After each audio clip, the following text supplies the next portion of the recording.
Здравствуйте, уважаемые папы и мамы, бабушки и дедушки. С вами сегодня врач-педиатр медицинского центра «Апрелька» Кузьмич Кристина Станиславовна. И мы сегодня поговорим об очень актуальной теме, это тема кашля. С кашлем встречается практически каждый родитель, каждый ребенок.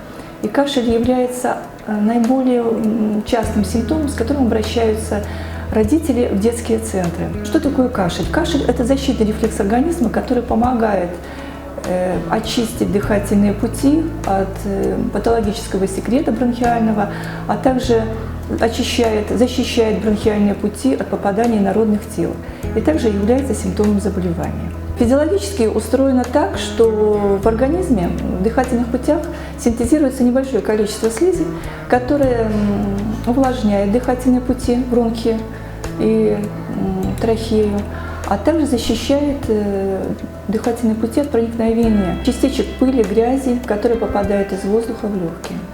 И кашель помогает очистить скопившийся секрет.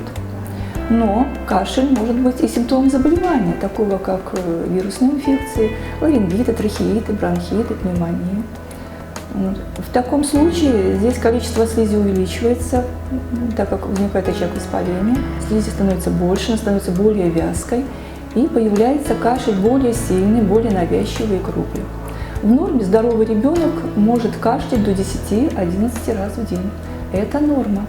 Причиной влажного кашля чаще всего бывает так называемый постназальный затек.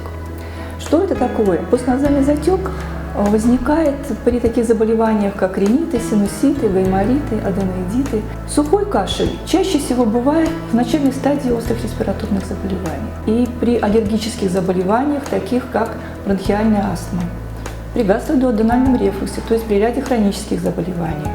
Одной из разновидностей сухого кашля является лающий кашель, который является очень характерным симптомом острого стенозирующего ларинготрахеита. И если он сопровождается еще и осиплостью голоса и затрудненным дыханием, то такое состояние, конечно, у ребенка требует неотложной помощи. Таким образом, виды кашля разнообразны, и отличить норму от патологии может только специалист.